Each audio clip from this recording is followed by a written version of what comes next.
మాదిరినండి, welcome to crazy recipes. ఇవాల్టి మన tasty recipe ఏంటంటే, యాంకర్ సుమక్క ఉన్నారు కదా, మనం సోషావుడ్ అవార్డు తీసుకునేటప్పుడు సుమక్కని నేను అడిగాను అనమాట, అక్క మీకు ఏ రెసిపీ వెజ్లో ఇష్టము అంటే తను నాకు చెప్పిన ఆన్సర్ ఏంటంటే వంకాయతో వండే ఏ వంట అయినా నాకు ఇష్టమే అని చెప్పారు. అందుకోసమని ఇవాళ నేను క్యాటరింగ్ స్టైల్ మసాలా వంకాయని తయారు చేస్తున్నాను. ఇదైతే సూపర్ టేస్టీగా ఉంటుంది. అప్పటికప్పుడే ఈజీగా తయారు చేసుకోవచ్చు. ఇంకెందుకు లేటు, ముందుగా ప్రాసెస్ని చూద్దాము. ఇక్కడ నేను పచ్చి కొబ్బరి ముక్కలు ఒక 10 తీసుకున్నాను, చిన్న చిన్న ముక్కలుగా కట్ చేసుకొని. అలాగే ఒక 2 ఉల్లిపాయలు, ఈ సైజు పెద్ద ఉల్లిపాయల్ని ఒక రెండింటిని తీసుకొని ఆ రెండిటి మీద ఉన్న పొట్టు కూడా తీసేసి వీడియోలో చూపిస్తున్నట్టుగా ఇలాగా చిన్న ముక్కలుగా తరిగి మిక్సీలోకి వేసేసుకుందాము. తర్వాత ఒక 2 రెమ్మల చింతపండుని కూడా వేద్దాము. అలాగే చిన్న ముక్కలుగా కట్ చేసిన ఒక 4 పచ్చిమిరపకాయలను కూడా వేసుకుందాము. ఇలాగా పచ్చిమిరపకాయలను వేయటం వల్ల టేస్ట్ అయితే ఎక్సలెంట్గా ఉంటుందండి. అలాగే ఒక కప్పు కొత్తిమీర ఆకుని, అలాగే ఒక 4-5 రెమ్మల కరివేపాకును కూడా వేద్దాము. కరివేపాకు మామూలుగా అయితే వేరు పడేస్తూ ఉంటారు. ఇలాగా పేస్ట్ అయితే టేస్ట్ బాగుంటుంది, ఆరోగ్యానికి కూడా మంచిది. అలాగే ఒక స్పూను కారాన్ని కూడా వేద్దాము. ఇప్పుడు ఈ రెసిపీ మొత్తానికి సరిపడా ఒక స్పూను ఉప్పును కూడా యాడ్ చేద్దాము. ఇదంతా కూడా ఇప్పుడు మెత్తగా గ్రైండ్ అయ్యేలాగా మిక్సీ పట్టుకుందాము. చూడండి, వీడియోలో చూపిస్తున్నట్టుగా మొత్తం అంతా కూడా ఇలాగా మనకి పేస్ట్ లాగా అవ్వాలి. ఈ మసాలా పేస్ట్ని ఇప్పుడు మనం లేత వంకాయల్లోకి స్టఫ్ చేసుకుందాము. ఇక్కడ నేను 1/2 కిలో లేత వంకాయల్ని తీసుకున్నానండి. ఇలాగా కొంచెం లావుగా ఉండాలి, అలాగే పొడుగ్గా వంకాయలు ఉండాలి. ఇవైతే చాలా టేస్టీగా ఉంటాయి. ఇప్పుడు నేను చూపిస్తున్నది క్యాటరింగ్ స్టైల్ వంకాయ అన్నమాట. ఇలాగా మధ్యలోకి కట్ చేసి ఈ మధ్యలో మనం పుచ్చులున్నాయో లేదో చెక్ చేసుకొని ఈ మసాలా పేస్ట్ని స్టఫ్ చేసుకుందాం. ఇలానే మిగిలిన అన్ని వంకాయలకు కూడా ఈ వంకాయ కారాన్ని మనం స్టఫ్ చేసేసుకుందాము. టేస్ట్ అయితే ఎక్సలెంట్గా ఉంటుందండి. ఇప్పుడు స్టవ్ మీద బాండీని పెట్టుకొని బాండీలోకి ఒక 4 స్పూన్ల నూనెని వేడిగా అయ్యేలాగా చూద్దాము. ఇప్పుడు నేను ముందుగా దీంట్లోకి ఒక 10 జీడిపప్పుల్ని ఇలాగా దోరగా వేగేలాగా వేయిస్తున్నాను. జీడిపప్పులు వంకాయలు వేగిన తర్వాత పైన పెడితే అందంగా ఉంటుంది, అలాగే తినేటప్పుడు కూడా టేస్ట్ బాగుంటుంది. ఎక్స్ట్రాగా ఉన్న ఆయిల్ మొత్తాన్ని కూడా తీసేసి వేరొక ప్లేట్లోకి సర్వ్ చేసేసుకుందాము. ఇప్పుడు ఇదే నూనెలోకి ముందుగా మనం తీసుకున్న ఒక 2 రెమ్మల కరివేపాకుని కూడా వేసుకుందాము. కరివేపాకు కూడా వేగిన తర్వాత ఇప్పుడు మనం స్టఫ్ చేసిన వంకాయల్ని ఒక్కొక్కటిగా నెమ్మదిగా డ్రాప్ చేద్దాము. చూడండి, ఈ విధంగా మనం ఒక్కొక్కటి నెమ్మదిగా డ్రాప్ చేసుకొని సిమ్లో పెట్టుకొని 2 వైపులా కూడా బాగా వేగేలాగా వేయిద్దాము.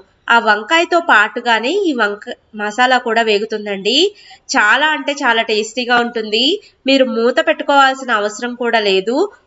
ఒక్కసారి నేను చెప్పిన కొలతలతోటి వంకాయ కారాన్ని తయారు చేసుకోండి, చాలా నచ్చుతుంది. ఇప్పుడు చివరిగా మనం మిగిలిన వంకాయ కారం ఉంది కదా, ఆ కారాన్ని కూడా దీంట్లోకి వేసేసుకుందాము. ఆ వంకాయలతో పాటే మగ్గుతుంది. చూడండి, ఇలాగ 2 వైపులకి తిప్పుకుంటూ మనం వంకాయల్ని 2 వైపులా కూడా బాగా కాలేలాగా కాల్చుకుందాము. అంతేనండి, సూపర్ టేస్టీగా ఈజీగా అయిపోయే వంకాయ మసాలా కారం మనకి ప్రిపేర్ అయిపోయినట్టే. తప్పకుండా మీరు కూడా ఈ వంకాయ కారాన్ని ట్రై చేసి మీకు ఎలా కుదిరిందో ఒక చిన్న కామెంట్ చేయండి. వేడి అన్నంలో వేసుకొని తింటే అద్భుతంగా ఉంటుంది. నా వీడియో మీకు నచ్చినట్లయితే లైక్ చేయండి, షేర్ చేయటం, అలాగే మన ఛానల్ని సబ్స్క్రైబ్ చేసుకోవటం అస్సలకి మర్చిపోవద్దు. Thank you for watching my videos. Bye bye. ఏంటండి మేడం గారు, మీ మాస్టరు ఎప్పుడు చేసే గుత్తొంకాయ కూర బోర్ కొట్టేసిందా? అయితే ఈసారి మసాలాలు ఏమీ వేయని గుత్తి వంకాయ కూరని నేను చేసి చూపిస్తాను. మీరొక్కసారి ట్రై చేయండి, ఇంట్లో అందరికీ ఫేవరెట్ అయిపోతుంది. హాయ్ అండి, వెల్కమ్ టు క్రేజీ రెసిపీస్. నేను మాదిరిని. ముందుగా లేతగా ఉన్న గుత్తి వంకాయలని ఇక్కడ నేను ఒక 1/2 కిలో తీసుకున్నానండి. కాడతో సహా 1-2 సార్లు కడగండి.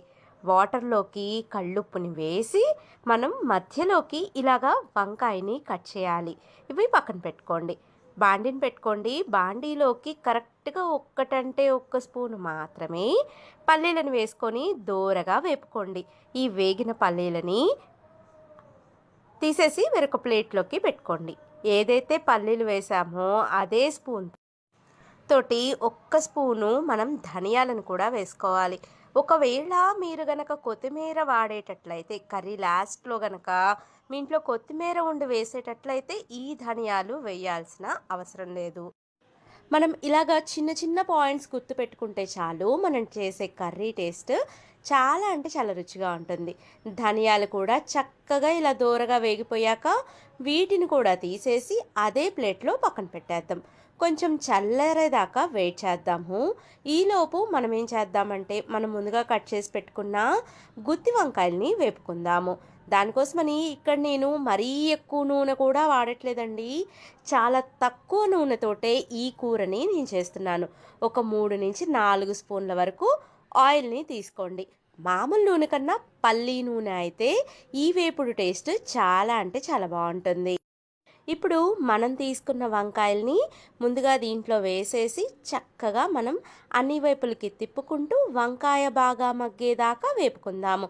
మీరు అనుకోవచ్చు, అక్క కాడలెందుకు ఉంచి వేసింది అని చెప్పి.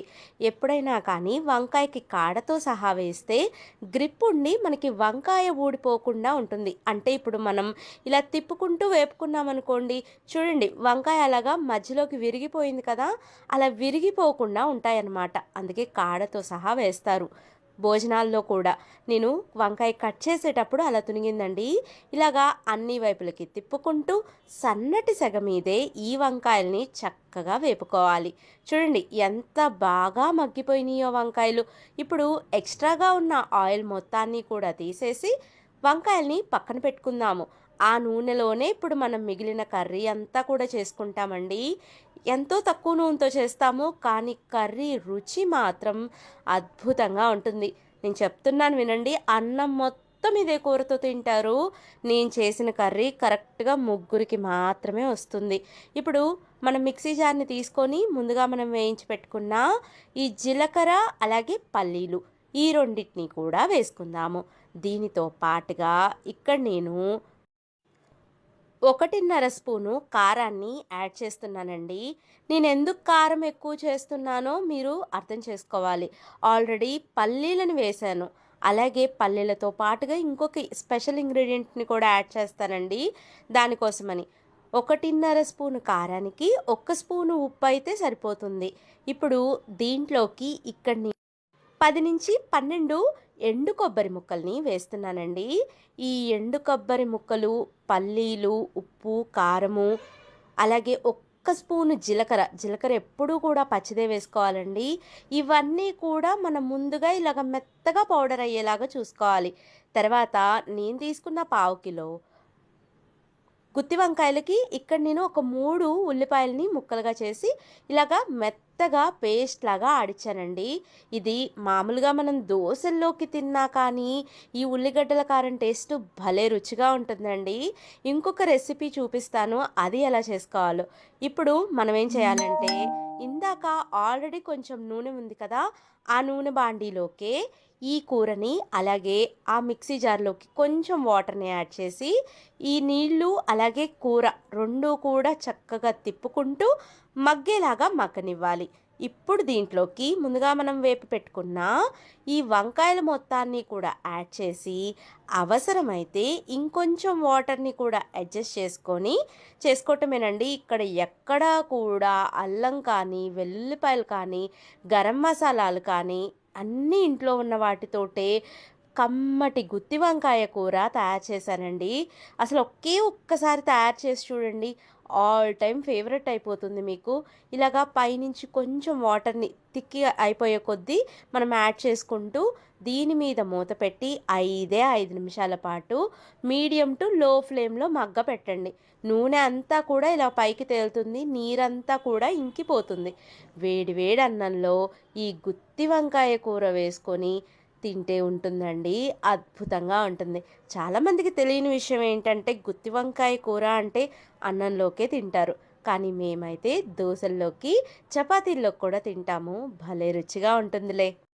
ఏంటి మేడం గారు, అయితే ఈ రెసిపీ ట్రై చేసి మీకెలా కుదిరిందో కామెంట్ చేసి మీ మాస్టర్కి నచ్చిందో లేదో కూడా చెప్పండి. Thank you for watching my videos. అలాగే ఛానల్ని సబ్స్క్రైబ్ చేయకపోతే కొంచెం సబ్స్క్రైబ్ చేయొచ్చు కదా. Bye bye.